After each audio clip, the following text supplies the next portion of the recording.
Hi, Dr. Reagan Robertson, CCO of Productive Dentist Academy here, and I have a question for you. Are you finding it hard to get your team aligned to your vision, but you know you deserve growth just like everybody else? That's why we've created the PDA Productivity Workshop. For nearly 20 years, PDA workshops have helped dentists just like you align their teams, get control of scheduling, and create productive practices that they love walking into every day. Just imagine how you will feel when you know your schedule is productive, your systems are humming, and your team is aligned to your vision. It's simple, but it's not necessarily easy. We can help. Visit productivedentist.com/workshop. That's productivedentist.com/workshop to secure your seats now. One of the things I said from the stage this weekend was, as a young dentist, or as an old dentist that's on Weight Watchers, it doesn't matter how old you are. There's a lot of dentists that are on Weight Watchers, and so as a dentist that's on Weight Watchers, go and get every bit of CE you want to get early on in your career, if possible. If not, go now. Learn comprehensive skills. Learn how to do comprehensive dentistry. Hello, everyone. This is Dr. Bruce B. Baird, and you're listening to the Productive Dentist Podcast. In this podcast, I will give you everything that I've learned over the last 40 years in dentistry, working with thousands of dentists. I'll tell you, it's not that my way is the only way. It's just one that has worked extremely well for me, and I'd love to share that with you so you too can enjoy the choices and lifestyle that productivity allows. More time for things you love, increased pay, better team relationships, and lowered stress. Let's get into it with this week's episode of the Productive Dentist Podcast.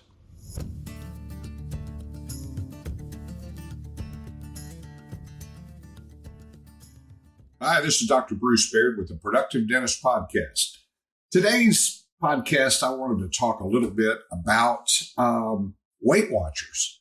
I don't know how many of you guys, have ever done Weight Watchers, but Weight Watchers is for losers. And I got this information from my partner, Victoria, who I heard her speaking to somebody about this, and it just really hit home. And I need to lose a little, but not in the field of dentistry. What am I talking about? Well, Weight Watchers. Let's wait and watch. Why do dentists do that? You get in on you do your examination and you say, Ms. Johnson, you have a broken tooth here and we need to do a crown on it. You have a few others that are, kind of breaking down also, but I really think we could wait and watch those.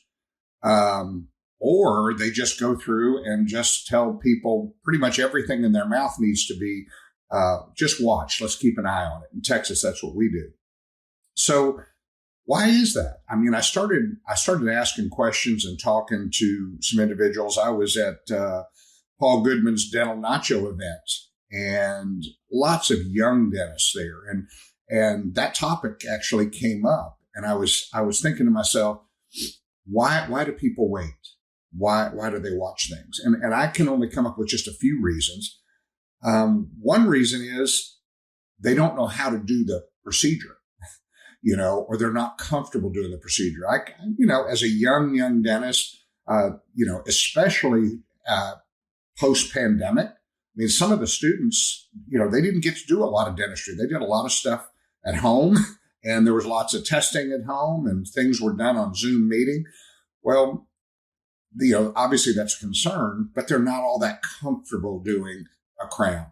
So, which sounds crazy, but it is true. There are people out there that it might take them an hour and a half to cut a crown prep. And I always kind of joke with people. It says I can cut a tooth off at the gum line in about 20 seconds.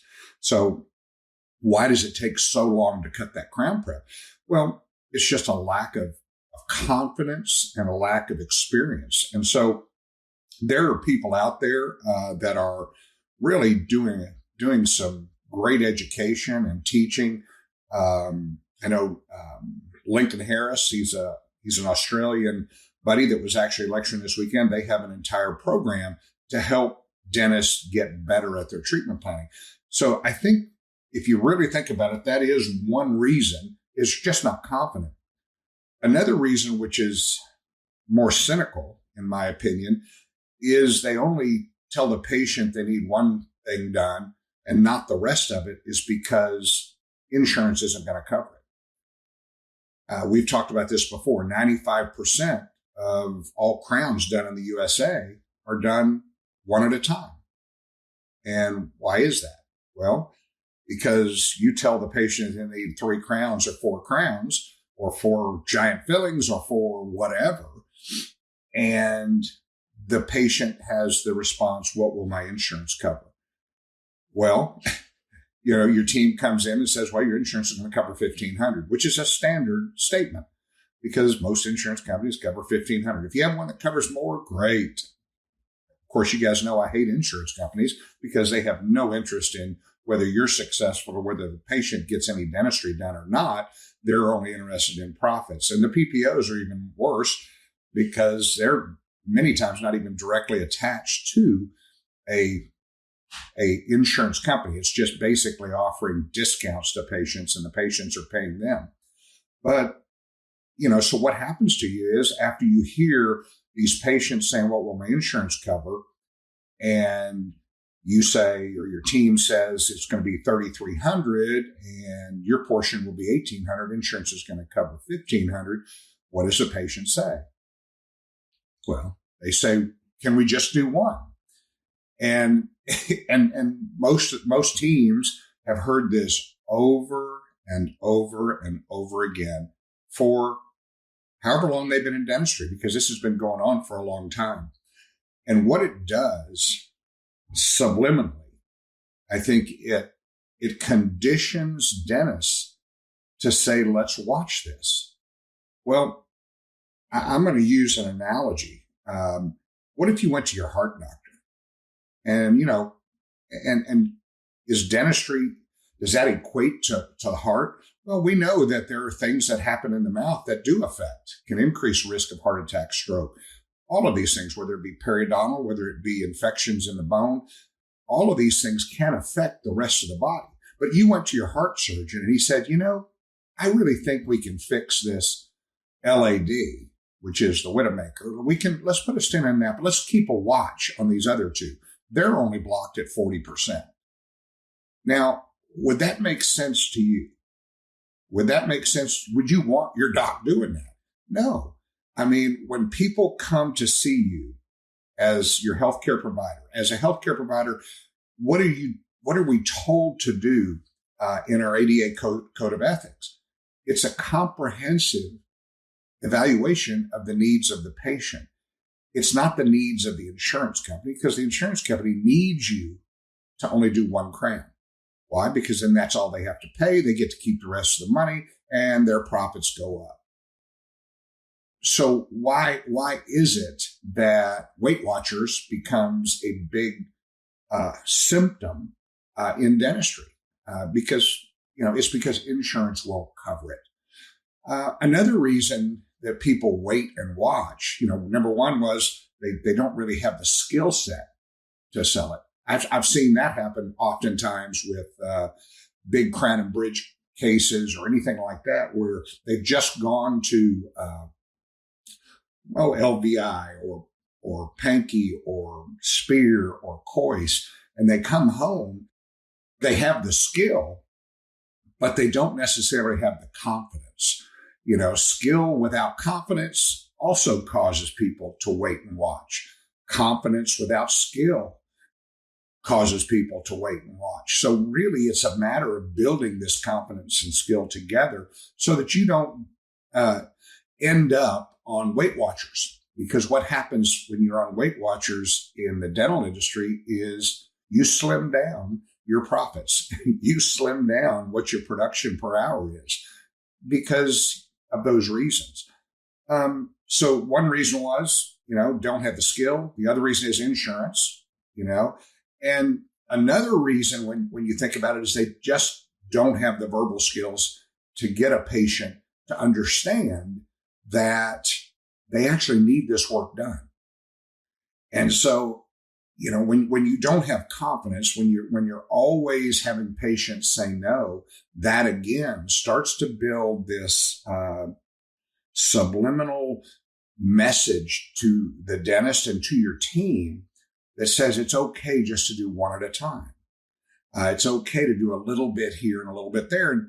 And what you can be very confident about, you may not be confident about some of the things you're doing, but what you can be very confident is you're not really doing the patients any favors, because their dentistry is going to get more expensive every single year you watch and wait. Now, so if you think about this, it's not something you really want to be doing. Why not learn? You don't have to have 100 new patients a month or 200 new patients a month to be profitable. You do if you're doing one crown at a time. And that's where you see all of these people. I don't know how many messages. I've deleted at least 3 messages this morning, emails, or LinkedIn, that people have called me or sent me messages to say, would you like to have more patients? And, they don't have any understanding of dentistry. They just know that they can use social media and can get patients to come into your office. 50% of those don't show up. And the rest that do really don't need any dentistry.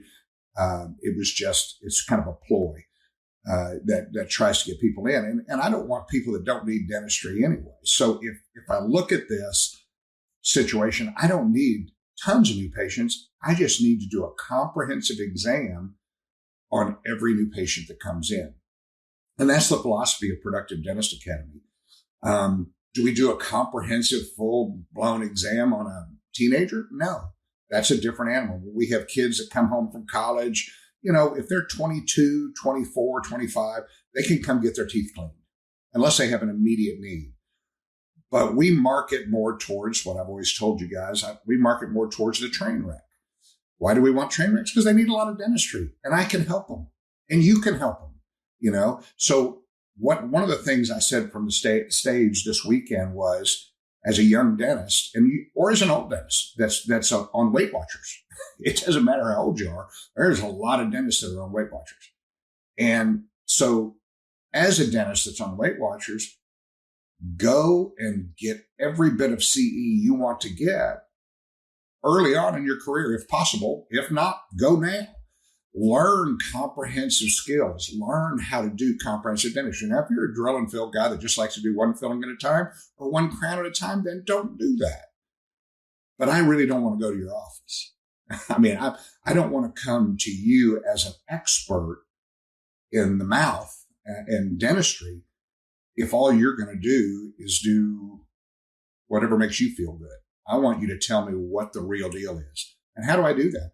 That's where the communication skills come in. That's where asking permission. That's where having a set protocol for how do I do my comprehensive exam. And when you do that, what you're going to find is that not only are you going to produce more dentistry, not only are you going to collect more for your business, but you're actually going to be a win-win. You're going to take care of more people. It's nothing sadder in dentistry than a dentist who has all the skills and no verbal skills. They have all the clinical skills, but no verbal skills to be able to actually get a patient to say yes. Now, is everybody going to say yes? No. And that's, and those are the things that really bother me about Weight Watchers, and I want you to know that there are other reasons too. There are other things that can be done. We've talked about compassionate finance. We've talked about financing, finding ways for people to be able to say yes to all their treatment. That falls within, yes, some financing, but it also falls within the verbal skills to allow people to utilize that financing. So I don't know. I hope you guys enjoyed today's podcast. It's something that really bugs me because I always ask doctors when I go get my elbow checked or my shoulder checked, I tell them, what would you do if it was you? Now, I don't think you'd do it if it was you. I don't think you would just say one crown at a time in your own mouth if you had a lot of work that needed to be done. If you're like me, I want to have all my work done with a couple of pills and sound asleep and get it done today, all of it. And so that's what I want to leave you with today. Tell your friends about Productive Dentist Podcast. We were voted number 3 podcast in dentistry this year. And so I'm pretty excited about that. Thank you guys for spreading the word. I'm not the usual podcaster, which, invites hundreds of people on the show. We've had people on before, but I just feel like I've got so much stuff up here in my head that I want to get out. When that ends, I'll probably start inviting guests. So anyway, have a great week. I look forward to next week's podcast. Thank you for joining me for this episode of the Productive Dentist Podcast. If you found this episode helpful, make sure you subscribe. Pass it along to a friend. Give us a like on iTunes and Spotify, or drop me an email at podcast@productivedentist.com. Don't forget to check out other podcasts from the Productive Dentist Academy at productivedentistpodcast.com. Join me again next week for another episode of the Productive Dentist Podcast.